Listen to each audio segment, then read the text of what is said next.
Sindan sini bunda. Jangan deket-deket ya. Munduran lagi. Tangan hati, tangan kamera. Naikin dikit aja. By the way, hadir ya karena memang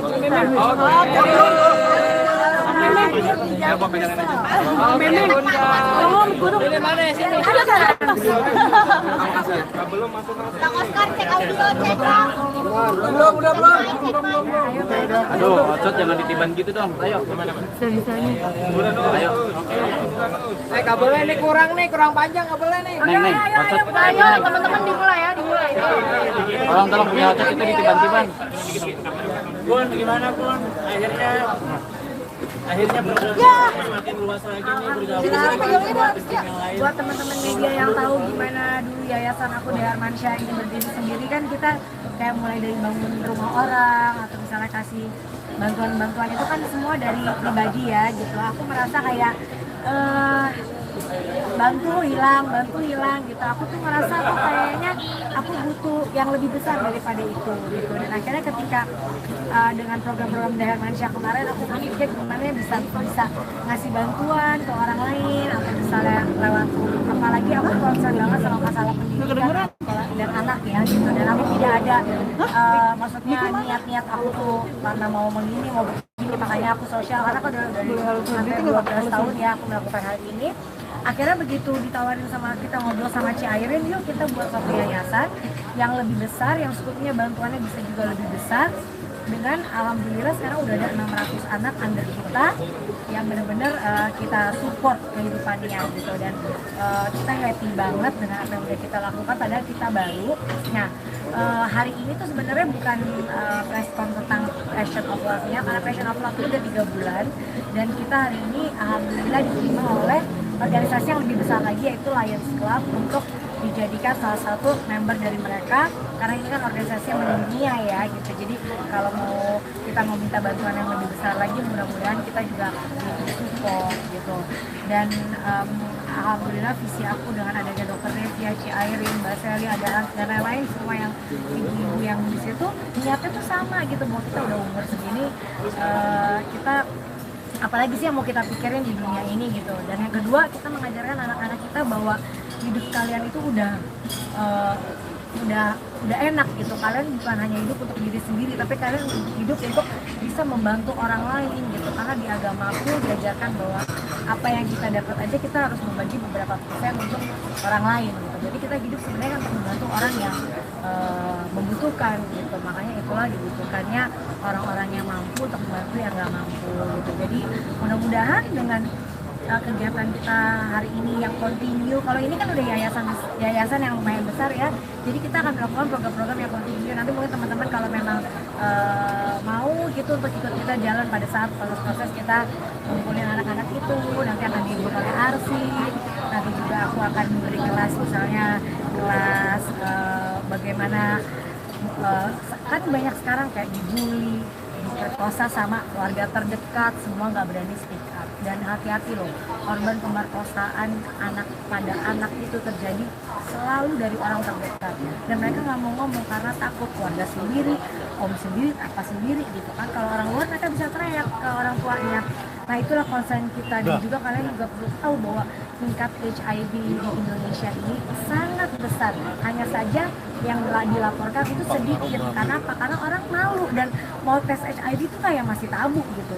Akhirnya dibilangnya meninggalnya ini penyakitnya, karena nggak pernah di blow up bahwa meninggalnya karena ini gitu. Jadi aku concern banget, apalagi aku punya anak-anak, punya cucu. Jadi kita jangan mikirin diri kita sendiri, kita bisa mikirin orang lain juga. Dengan kegiatan-kegiatan yang positif ini mudah-mudahan bisa membawa apa ya, dan bukan cuma aku, pasti banyak orang di Indonesia ini yang mau melakukan hal ini. Cuma mungkin nggak ngomong-ngomong ya. Kalau kita bukan ngomong, tapi kita buat yayasan supaya lebih besar lagi dan skupnya tuh bisa lebih besar. Bunda, ini Kak. Goals besarnya apa sih Bun kalau boleh tahu? Dengan menggabung di sini Bun ya, yang lebih besar lagi. Hidup. Kalau banyak banget teman-teman yang berpikir kayak ini kegiatan ini kah, kegiatan misalnya aku mau ini mau itu, nggak ada. aku udah 12 tahun melakukan ini dan alhamdulillah memang ini kegiatan personal ya, dan sekarang kita yayasan gitu, nggak ada karena mau begini mau begitu mau apa, enggak. Jadi benar-benar nggak ada ya, niatnya niat pengen membantu orang lain aja gitu, karena dari kecil aku kan dilahirkan dari keluarga yang papaku itu UNICEF itu kan dari mulai anak terlantar, anak negara-negara miskin. Jadi aku hidup dari lahir sampai aku SD itu melihat negara-negara yang kelaparan. Kita pindah dari Sri Lanka, Nigeria. Aku hampir lahir di Pakistan cuma 8 bulan lagi tembak-tembakan di keluarga keluarga menu semua dipulangin ke Indonesia kan. Mamaku waktu itu udah masuk ke kolam berenang 8 bulan, kolam berenang yang gak ada air karena menyelamatkan diri waktu itu lagi perang. Jadi papaku yang memang dari dulu karena S3-nya dokter memang diperbantukan di Indonesia untuk negara-negara yang membutuhkan. Jadi kayak ada sesuatu di diriku yang kayak aku harus meneruskan ini, memang kayak ada pengen aja gitu. Dan aku melihat bahwa kegiatan kayak gini tuh saat kita berhasil melakukan sesuatu untuk orang lain, bahagianya luar biasa. Ada trauma sendiri masih dari kecil mungkin melihat seperti itu? Aku sebenarnya nggak terlalu ingat waktu kecilnya gimana, cuma kan karena papaku dulu aku waktu bahagianya aku tuh waktu hidup di New York doang karena di headquartersnya UNICEF di Amerika, tapi selebihnya tuh kita di Pakistan, di Nigeria, di Sri Lanka, di mana itu benar-benar orang yang nggak cuma pakai kayak kalau di sini kan KTK, kalau ini cuma pakai celana dalam, anak-anaknya benar-benar hidupnya benar-benar kurus, kelaparan. Dan papaku di situ, aku gimana lihat bagaimana papaku bertugas, lihat bagaimana mamaku tuh membantu orang-orang ibu-ibu di sana untuk ayo bekerja gitu, ayo gimana begini begitu. Aku tuh jadi kayak terbawa untuk melakukan itu. Jadi inget masih ada, cuma nggak terlalu banyak ya karena masih kecil juga gitu. Jadi mudah-mudahan ya ini membuat orang tua aku juga dapat pahala kan. Aku anak yatim piatu, aku tidak bisa membahagiakan mereka dengan cara lain, mungkin dengan cara ini mereka bahagia dan aku bisa. Bunda dari situ, Bunda sampai sekarang jiwanya masih jiwa tetap bekerja, sebenarnya masih mungkin perjalanan kali juga lebih awal. Kalau dibilang bekerja ya kan, bekerja itu apalagi aku kan alhamdulillah ngomong ya jangan ngomong. Alhamdulillah tahun ini, dan sebenarnya dari tahun-tahun lalu udah kepingin, cuma berpikir ya udah deh tahun ini alhamdulillah aku diterima di universitas untuk ambil S3. S3-nya juga sumber daya manusia, jadi cocok dengan apa yang aku lakukan sekarang di alhamdulillah di Universitas Negeri Erlangga. Kemarin tuh belum mau ngomong karena aku tuh wawancaranya pas lagi di airport Jepang kan, di airport Jepang mau aku take off ke Indonesia. Jadi itu adalah step terakhir aku diterima apa enggak. Setelah itu aku agak deg-degan, terus tadi baru kemarin dibilang bahwa alhamdulillah diterima, tuh kayak bangga, bahagia gitu ya. Mudah-mudahan selaras dengan apa yang aku dapatkan ilmu nanti di sekolah aku dengan apa yang kegiatan yang aku lakukan. Bunda, ini berarti bentuk nyata kegiatan sendiri, nanti Bunda bakal ngajar atau kayak dunia konseling buat Ya anak-anak? mungkin kalau misalnya S3-nya lulus kan bisa jadi dosen. Saya kan mudah-mudahan ya, doain ya.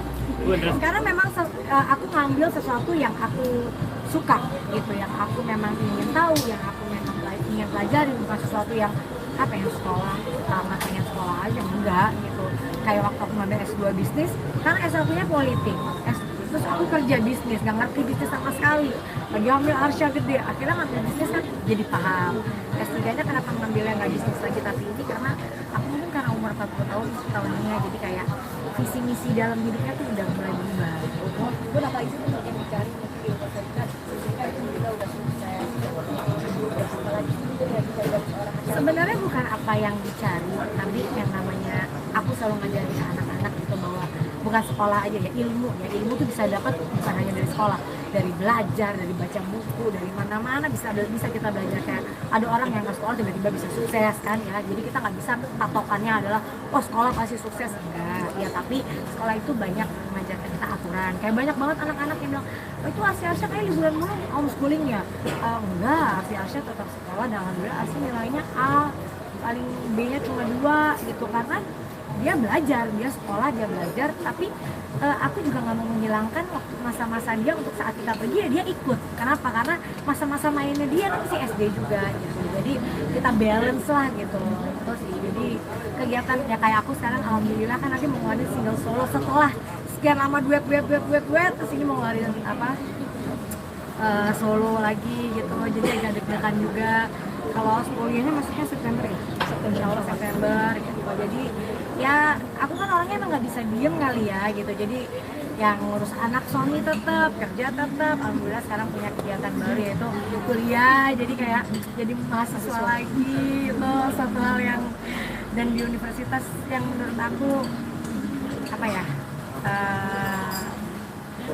gak gampang loh gitu masuk situ. Bunda support suami. Kuliah nanti Mempersiapkannya untuk semester pertama masih banyak mendengarkan, kan ini kan disertasi kan gitu, masih banyak mendengarkan gitu. Terus mereka juga bingung, kenapa sih Mbak ngambilnya kemasyarakatan sumber daya manusia, emang pengen jadi apa sih gitu kan pada bilangnya. Karena ya itu, aku concern banget sama sumber daya manusia di Indonesia gitu, makanya aku juga sampai bikin yayasan kayak gini. Jadi jalan lah, kan jadi selaras jalan. Support suami gimana Bun pas tahu Mas Anang mau lanjut kuliah? Support banget gitu, Mas Anang support banget. Mas Anang benar-benar yang apa ya, kayak Mas Anang juga ini loh, tadinya kan Mas Anang lulus SMA. Iya. Terus alhamdulillah 3 tahun yang lalu tuh aku daftarkan untuk ngambil S1 di salah satu universitas. Banyak yang nggak tahu kan, akhir tahun ini insya Allah dia S1-nya selesai gitu, online di masa pandemi. Dan dia merasa banyak kayak, benar kamu ya, maksudnya walaupun banyak orang yang sukses tanpa sekolah, tapi banyak insight, banyak hal yang dia nggak ketahui walaupun dia cukup. Mas Anang tuh kan baca bukunya kuat ya, tapi dia senang gitu. Nanti S2-nya dia mau ngambil yang nggak mau online, dia mau masuk yang mau ngambil yang dia tuh masuk gitu, supaya dia tatap muka, supaya dia lebih paham lagi. Karena aku dulu S2-nya kan tatap muka, bayangin gede banget tuh hamil, mana S1-nya nggak ngambil S2 bisnis dengan nggak ada background S1 bisnis, itu namanya suatu penderitaan gitu. Karena aku nggak paham kan manajemen dan lain-lain kan, tapi banyak banget dibantuin sama teman-teman di kampus waktu itu. Terus kayaknya harusnya bakalan jadi bisnismen. Setelah begini Bun, kemarin itu gimana? Iya Bun, kumpul bareng. Alhamdulillah kan Mas Anang pertama kalinya silaturahmi ke sana. Kalau aku kan sering kan, kalau Mas Anang baru pertama kali, jadi suasananya juga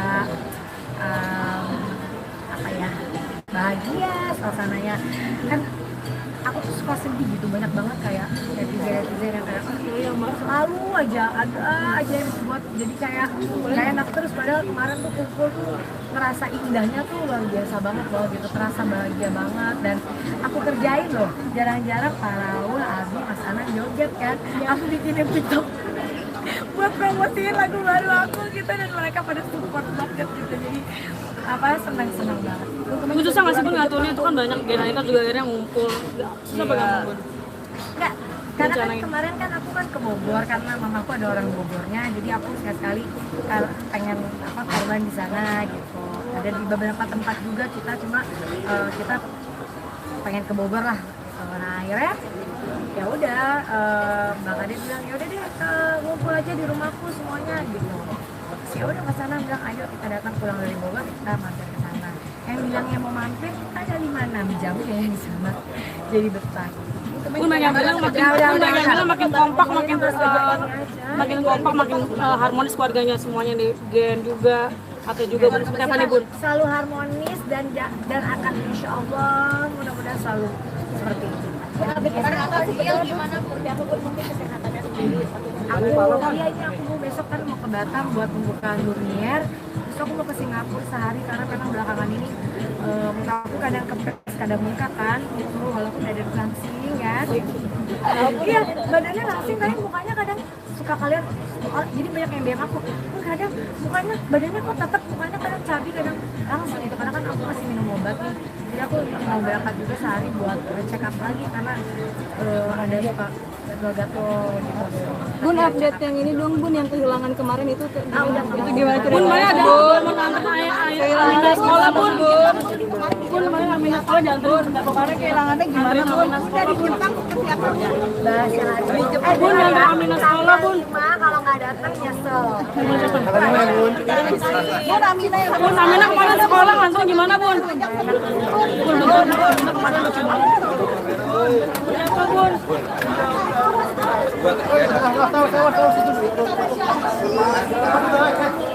orang lagi hamil berdua terus ditawarin beliau tuh